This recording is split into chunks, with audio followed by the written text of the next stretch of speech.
and welcome back. Today I'm going to be sharing with you guys how I develop my 35mm and 120 colored film at home without a darkroom.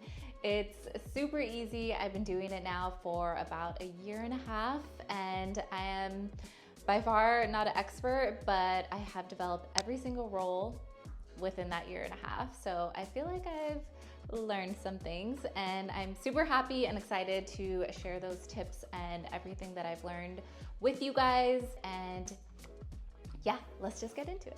The first step is getting your film onto these reels and into a Patterson tank.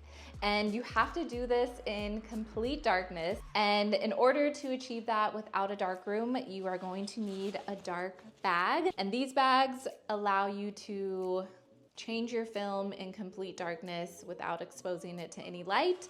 The only difficult thing about it is you have to do everything by touch and feel. So what I would suggest is, if you have any old rolls of film or just like strips of film, practice before you just go into the dark bag, because it could get a little scary in there. In your dark bag, you're gonna wanna load your Patterson tank, your reels, a pair of scissors, a bottle opener, and your film.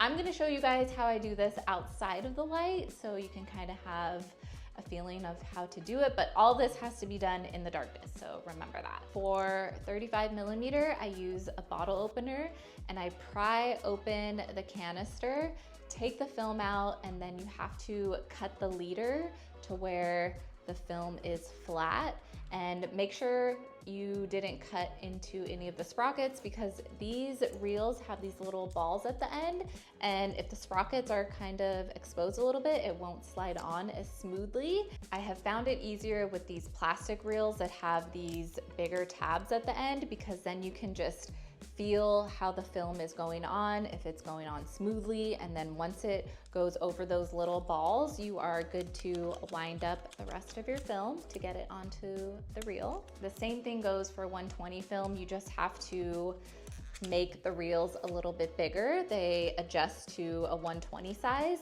and then you just do it the same way. You just load the film on, feel for those little plastic tabs, make sure it goes over the little balls, and then get the rest of the film onto the reels. Once the film is onto the reels, place it into your Patterson tank, screw the lid on, and now you're able to get out of the dark bag, take your tank out, and everything is light proof. So now you are able to do everything else in the light.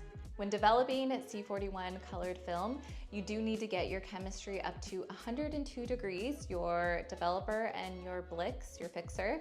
So I just use a plastic tote, I fill it up with water, and then I use this sous chef, I believe they're called, and this just gets the temperature up to where you need it to be. I know there are heating elements that Cinestill makes, but I already had this sous chef and it works perfectly to heat up the water.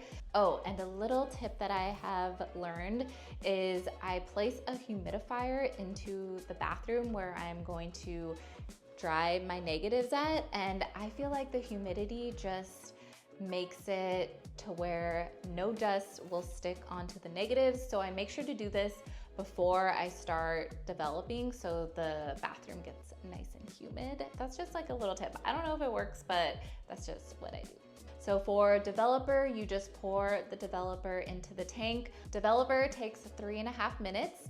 Each minute, I will do 4 inversion cycles of the tank to make sure the chemistry is going across all of the negatives. Once the 3.5 minutes is up, I pour it back into its liter jug, and now it's time for the Blix.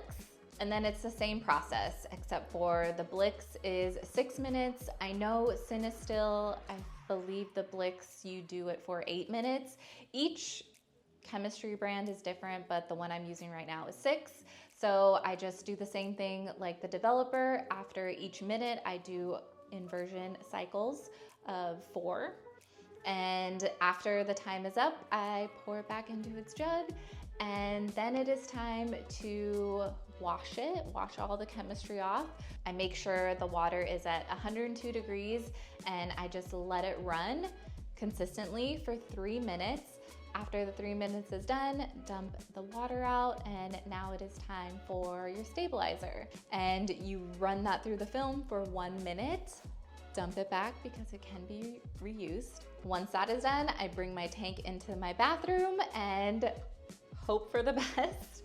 Take off the top of the Patterson tank and look at your negatives. It's always, I don't know, just so cool when you do have images on it. I'm like, I did it. So then I take my film off of the reels and then I hang them up. I just use a hanger and these little clips. And then I always make sure to use a clip at the bottom as well so they hang nice and straight and don't like curl and get all funky. And then yeah, I just wait for them to dry and then I will scan them. I will leave the link to how I scan my negatives as well for you guys if you're curious about that. And that is the whole developing process. It is really not that hard. Of course, I was very intimidated at first. You're working with like chemicals and chemistry, but it's really not that crazy. From start to finish, this whole process takes me like 30 minutes, so it's really not that long. And I don't know, I just love developing my own film. And if you guys have any questions, please let me know and I will answer them for you. I hope this video was helpful. I know so many of you have been asking for this video and here it is. I hope that I showed it the best that I could. I tried, I really did for you guys. So yeah, thank you so much for watching and I'll see you guys in my next video.